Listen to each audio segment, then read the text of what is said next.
करोड़ रुपए सिर्फ इंफ्रास्ट्रक्चर में खर्च हुआ है। और इस साल 2023 में यह खर्च एक साल के अंदर 10 लाख करोड़ रुपए खर्च होने वाला है, 10 लाख करोड़ रुपीस। और इसी तरीके से 2014 में ये हाईवे जो बन रहे हैं, ये एक दिन में 12 किलोमीटर सड़क बनती थी, आज 29 किलोमीटर, 29 किलोमीटर प्रतिदिन के हिसाब से ये सड़क बन रही है। ये भी हमको ध्यान में रखना चाहिए। अगर हम बात करें तो 54,000 किलोमीटर की इंफ्रास्ट्रक्चर की सड़क बन गई है। 18 वंदे मातरम ट्रेनें चल पड़ी हैं और आने वाले 2 सप्ताह के अंदर 23 वंदे मातरम ट्रेन चल पड़ेगी, वह भी हम आपके सामने बताना चाहते हैं। 37,000 किलोमीटर का रेलवे ट्रैक यह भी इलेक्ट्रिफाइड हो गया है। और इसके साथ साथ 9 साल के अंदर 74 एयरपोर्ट बने थे, 74 एयरपोर्ट्स, और अभी 70 साल के अंदर 74 एयरपोर्ट्स बने थे, और अभी 9 साल के अंदर मोदी जी ने 74 एयरपोर्ट बनाए हैं और नॉर्थ ईस्ट में 16 एयरपोर्ट बनाए हैं, 16 एयरपोर्ट बने हैं, 7 नए एयरपोर्ट बन रहे हैं। ये भी हमको ध्यान में रखना चाहिए। इसलिए विकास की बात करें, सुरक्षा की बात करें, आत्मनिर्भरता की बात करें। अगर हम सुरक्षा की बात करें तो बॉर्डर में 13,595 किलोमीटर की सड़क बनी है। अगर हम सुरक्षा की बात करें तो डोकलाम एयर स्ट्राइक और एयर स्ट्राइक के साथ साथ हमारा सर्जिकल स्ट्राइक ये बताता है कि भारत की इच्छा शक्ति, कोई भी बुरी नजर से भारत के बॉर्डर को देखेगा तो उसको जवाब दिया जाएगा, मुंह तोड़ जवाब दिया जाएगा, इसकी तैयारी हुई। मित्रों, इसके साथ साथ अगर हम देखें आत्मनिर्भरता के दृष्टि से तो आज भारत AK-203 बना रहा है, आज भारत प्रचंड हेलीकॉप्टर बना रहा है, आज भारत ने नौसेना के बेड़े में INS विक्रांत, इसको भी शामिल करके भारत को आत्मनिर्भर बनाने में कोई कसर नहीं छोड़ी है।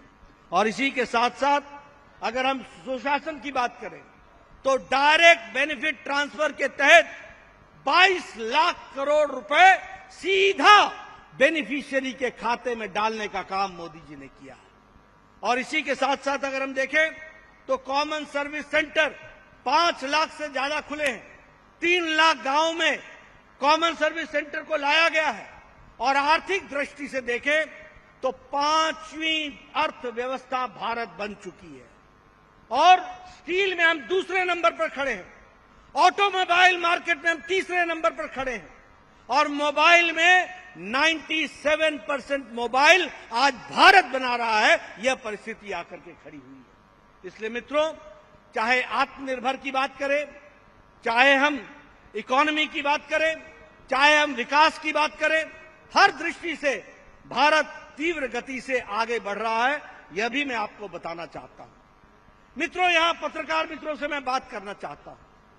हमारे कांग्रेसी भाई जो बड़े अनपढ़ बन करके घूम रहे हैं, वो तमाम तरीके की बात आपके बीच में कर रहे हैं, वो महंगाई की बात करते हैं।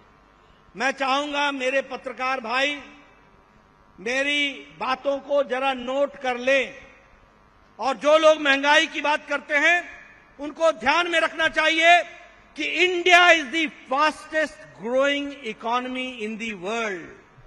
दुनिया की सबसे तीव्र गति से चलने वाली अर्थव्यवस्था और जीडीपी ग्रोथ की है तो वो भारत है।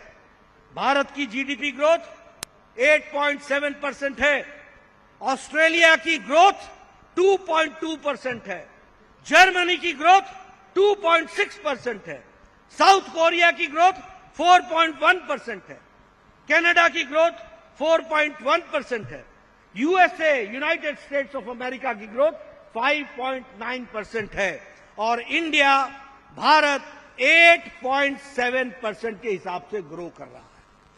अगर मैं इन्फ्लेशन की बात करूं तो भारत का इन्फ्लेशन 4.25 से नीचे है। यूनाइटेड स्टेट्स का इन्फ्लेशन 4.9% है, फ्रांस का 5.1% है, यूरोप का 6.1% है, यूनाइटेड किंगडम का 8.7% है। और खाद्य सामग्री की अगर हम बात करें तो यूनाइटेड स्टेट्स की महंगाई 6.7% है और भारत की महंगाई 2.9% है। ये भी हमको समझना चाहिए। फ्रांस की महंगाई 14% है, पाकिस्तान की महंगाई 48% है। इसलिए अगर हम महंगाई की बात करें, ग्रोथ रेट की बात करें, विकास की बात करें, तो भारत का कोई मुकाबला नहीं है। भारत की महंगाई सबसे कम है और भारत की ग्रोथ सबसे आगे तीव्र गति से चल रही है। यह भी हमको ध्यान में रखना चाहिए। मित्रों, मैं आपका ज्यादा समय न लेता हुआ गांव, गरीब, वंचित, पीड़ित, शोषित, दलित, इन सब की बात अगर मैं करूं तो मेरे ध्यान में आता है कि प्रधानमंत्री गरीब कल्याण अन्न योजना 80 करोड़ की जनता को 5 किलो गेहूं या 5 किलो चावल देकर के आज भारत की गरीबी 22% से घट करके 10% से कम हो गई है और भारत की अति गरीबी 1% से भी कम हो गई है। ये भी हमको ध्यान में रखना चाहिए। अगर हम बात करें जल जीवन मिशन की तो आज 9 करोड़ घरों में जल पहुंचाया गया है और 33 लाख घरों में असम में जल पहुंचाया गया है। अगर हम किसान सम्मान निधि की बात करें तो 10 करोड़ 78 लाख लोगों को, किसानों को किसान सम्मान निधि दी गई है, तो असम में 11 लाख लोगों को यह किसान सम्मान निधि दी गई है।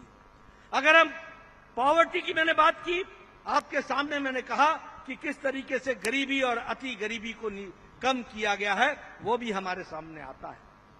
दुनिया में भारत की छवि को देखें। आज भारत G7 में बुलाया जाता है, आज भारत G20 का अध्यक्षता कर रहा है और यहां गुवाहाटी में भी G20 की आपने मीटिंग की। मुझे पता लगा कि अरुणाचल प्रदेश में C20 की मीटिंग हुई है। यह बताता है कि बदलते भारत की तस्वीर। क्वाड में भारत, ब्रिक्स में भारत, ITU में भारत, SCO में भारत, कौन सा ऐसा अंतर्राष्ट्रीय मंच है जहां मोदी जी का प्रतिनिधित्व, भारत का प्रतिनिधित्व नहीं होता है। यह भी हमको ध्यान में रखना चाहिए। अभी अभी मोदी जी ऑस्ट्रेलिया गए थे और ऑस्ट्रेलिया के प्रधानमंत्री ने कहा, Modi you are the boss. ये समझ में आना चाहिए कि अंतर्राष्ट्रीय जगत में आज मोदी जी की छवि और भारत की छवि कहां पहुंच गई है, उसको भी हमको ध्यान में रखना चाहिए।